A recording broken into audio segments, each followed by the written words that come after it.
राम राम। मैं पंडित एस के मिश्र। आप जिनसे प्रेम करते हैं या प्रेम करती हैं वह आपको उपेक्षित कर रहा है, आपको इग्नोर कर रहा है और आपके मन में उसके प्रति आकर्षण का भाव है, प्रेम का भाव है।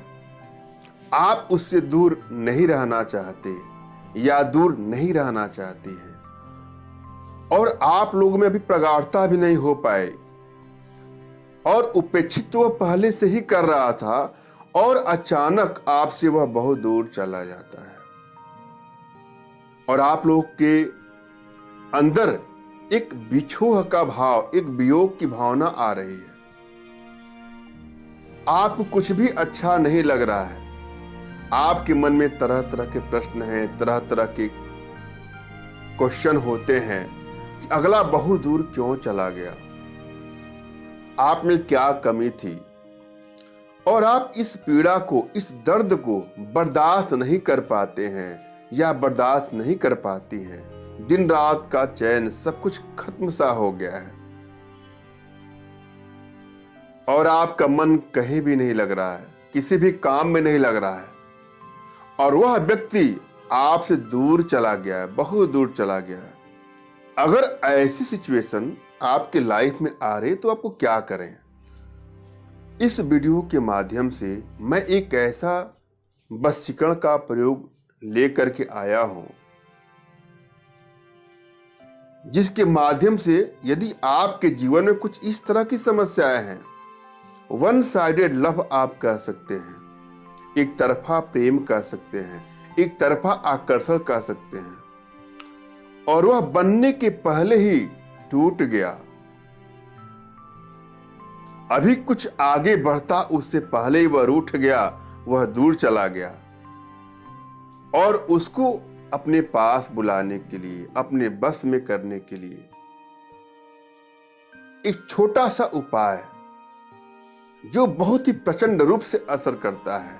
अगर इस उपाय के प्रति आपकी श्रद्धा भाव, विश्वास और इसके प्रति समर्पण की भावना होगी तो अवश्य ही सफलता मिलेगी। किसी भी कार्य में, किसी भी टोटके में, किसी भी प्रयोग में अगर आप सफल नहीं हो पा रहे हो तो यह भी हो सकता है कि आपकी एकाग्रता में, विश्वास में कुछ कमी हो। इस प्रयोग को अगर आप करते हैं तो निश्चित ही आपका प्रेम आपको वापस मिल जाएगा। एक एक स्टेप को आपको ध्यान से सुनना है, समझना है। सर्वप्रथम आपको अपने इष्ट का स्मरण करना है, उनसे मानसिक रूप से आशीर्वाद और आदेश प्राप्त करें। तत्पश्चात अपने आध्यात्मिक गुरुदेव का भी स्मरण करते हुए उनसे भी मानसिक रूप से मानसिक आदेश और आशीर्वाद प्राप्त करें। तत्पश्चात ये कार्य करें, आपको अवश्य ही सफलता मिलेगी। और हाँ, यदि आपके पास कोई आपका आध्यात्मिक गुरुदेव नहीं है तो भी निराश होने की आवश्यकता नहीं है। मेरे प्रति कृतज्ञता का भाव, श्रद्धा का भाव, विश्वास का भाव और समर्पण की भावना रखते हुए मुझसे ही मानसिक रूप से मानसिक आदेश और आशीर्वाद प्राप्त करके इस प्रक्रिया को करें, आपको अवश्य ही सफलता मिलेगी। इस प्रयोग में आपको दो चीजों की आवश्यकता होगी। आपको भोजपत्र लेना है जो आसानी से पंसारे की दुकान पर मिल जाती है और पीला चंदन लाना है। उसके बाद भोजपत्र पर पीले चंदन से उस व्यक्ति का, अगर आप महिला वर्ग हैं, स्त्री वर्ग हैं, अपने प्रेमी के लिए कर रही हैं तो उनका नाम लिखना है आपको, और यदि आप पुरुष हैं तो अपने प्रेमिका के लिए कर रहे हैं तो उनका आपको नाम लिखना है। जो आपसे दूर चला गया है उसका नाम लिखना है, पहला काम।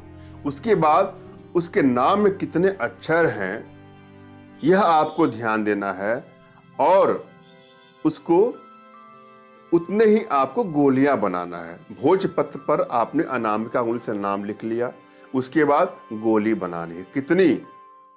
उस व्यक्ति के नाम में जितने अक्षर हैं उतने।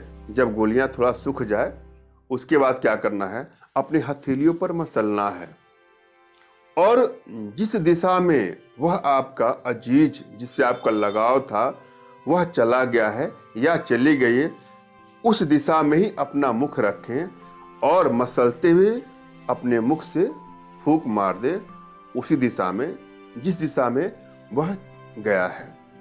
आप लोग का जो बिछोह है, जो वियोग है, वह समाप्त हो जाएगा और वह व्यक्ति कहीं भी गया हो आपसे मिलने के लिए बेताब हो जाएगा। आप लोग के बीच प्रेम प्रगाढ़ता स्थापित हो जाएगी। मैंने अब भली भांति समझाने का प्रयास किया है, आशा है आप लोग के समझ में आया होगा। फिर भी यदि आपके जीवन में कुछ इस तरह की समस्याएं हैं तो निराश होने की आवश्यकता नहीं है। हमारी भारतीय विद्याओं में इन सभी समस्याओं का समाधान है। धन्यवाद। राम राम।